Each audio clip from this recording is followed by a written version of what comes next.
ಆತ್ಮೀಯ ಪರಿಸರವಾದಿಗಳೇ, ನಿಮಗೆಲ್ಲ ಸ್ವಾಗತ ಸುಸ್ವಾಗತ. ನಮ್ಮ ಗದಗ ಜಿಲ್ಲೆಗೆ ಕಪ್ಪದಗುಡ್ಡ ಒಂದು ದೊಡ್ಡ ವರದಾನವಿದ್ದಂತೆ. ಪಶ್ಚಿಮ ಘಟ್ಟಗಳು ಹೇಗೆಯೋ ಹಾಗೆಯೇ ನಮ್ಮ ಕಪ್ಪದಗುಡ್ಡ ನಮ್ಮ ಗದಗ ಜಿಲ್ಲೆಗೆ ಒಂದು ಪಶ್ಚಿಮ ಘಟ್ಟ ಇದ್ದಂತೆ, ಒಂದು ದೊಡ್ಡ ಸಹ್ಯಾದ್ರಿ ಇದ್ದಂತೆ. ಈ ಒಂದು ಕಪ್ಪದಗುಡ್ಡದಿಂದ ನಮ್ಮ ಜಿಲ್ಲೆಯ ಇಡೀ ಪರಿಸರ ವಾಯು ಮಾಲಿನ್ಯ ಇಲ್ಲದೆ ಅತಿ ಪರಿಶುದ್ಧವಾದಂಥ ನಾವು ಒಂದು ಆಮ್ಲಜನಕವನ್ನು ಈಗ ಸೇವನೆ ಮಾಡ್ತಾ ಇದ್ದೇವೆ. ಆದರೂ ಸಹಿತ ಈ ಒಂದು ನಿಟ್ಟಿನಲ್ಲಿ ಇದೀಗ ಸರ್ಕಾರ ಕಪ್ಪದಗುಡ್ಡದ ಸುತ್ತಮುತ್ತ ಗಣಿಗಾರಿಕೆ ಮಾಡಲು ಅವಕಾಶ ಮಾಡಿಕೊಡ್ತಿದೆ ಎಂಬ ಗುಮಾನಿಗಳು ಹಬ್ಬಿವೆ.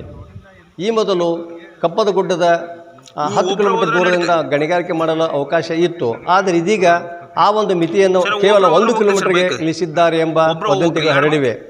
1 ಕಿಲೋಮೀಟರ್ನಲ್ಲಿ ಕಪ್ಪದಗುಡ್ಡದಲ್ಲಿ ಗಣಿಗಾರಿಕೆ ಮಾಡಿದ್ದೇ ಆದರೆ ಕೆಲವೇ ದಿನಗಳಲ್ಲಿ ನಮ್ಮ ಕಪ್ಪದಗುಡ್ಡ ಬಳ್ಳಾರಿ ಜಿಲ್ಲೆ ಅಂತ ಆಗೋದರಲ್ಲಿ ಯಾವುದೇ ಸಂಶಯವಿಲ್ಲ. ಆದ್ದರಿಂದ ಮುಂಡ್ರಿಗಿ ತಾಲೂಕಿನಿಂದ ಗದಗ ತಾಲೂಕಿನ ಬಿಂಕದಕಟ್ಟೆಯವರೆಗೆ ಅಂದಾಜು 60 ಕಿಲೋಮೀಟರ್ ಒಂದು ವಿಸ್ತಾರವಾದಂಥ ಕಪ್ಪದಗುಡ್ಡದಲ್ಲಿ ಸಾವಿರಾರು ಜಾತಿಯ ಔಷಧ ಗಿಡಗಳು, ನೂರಾರು ಜಾತಿಯ ಪ್ರಾಣಿ ಪಕ್ಷಿಗಳು ನಮ್ಮ ಒಂದು ಪರಿಸರಕ್ಕೆ ಪೂರಕವಾಗಿ ಇವೆ. ಈ ಒಂದು ನಿಟ್ಟಿನಲ್ಲಿ ನಾವೆಲ್ಲ ಪರಿಸರವನ್ನು ಕಾಪಾಡಬೇಕಾದ್ದು ನಮ್ಮ ಈ ಒಂದು ಅನಿವಾರ್ಯತೆ ಉಂಟಾಗಿದೆ.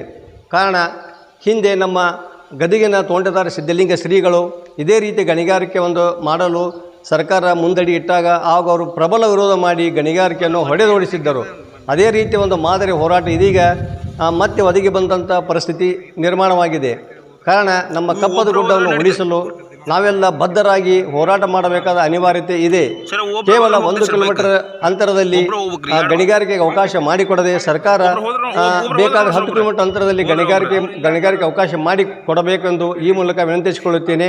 ಅದಲ್ಲದೆ ಒಂದು ವೇಳೆ ಕೇವಲ 1 ಮೀಟರ್ ಅಂತರದಲ್ಲಿಯೇ ಕಪ್ಪದಗುಡ್ಡದಲ್ಲಿ ಗಣಿಗಾರಿಕೆಗೆ ಅವಕಾಶ ಮಾಡಿಕೊಟ್ಟರೆ ನಾವೆಲ್ಲ ಗದಗ ಜಿಲ್ಲೆಯ ಪರಿಸರವಾದಿಗಳು ಆಮೇಲೆ ಪರಿಸರ ಪ್ರೇಮಿಗಳು ಒಗ್ಗಟ್ಟಾಗಿ ಹೋರಾಡಬೇಕಾದ ಅನಿವಾರ್ಯತೆ ಉಂಟಾಗುತ್ತೆ. ಈ ನಿಟ್ಟಿನಲ್ಲಿ ಸರ್ಕಾರ ಒಂದು ಎಚ್ಚರಿಕೆ ಹೆಜ್ಜೆಯನ್ನು ಇಡಬೇಕಂತ ಹೇಳಿ ಈ ಮೂಲಕ ಕೇಳಿಕೊಳ್ಳುತ್ತೇನೆ. ಧನ್ಯವಾದಗಳು.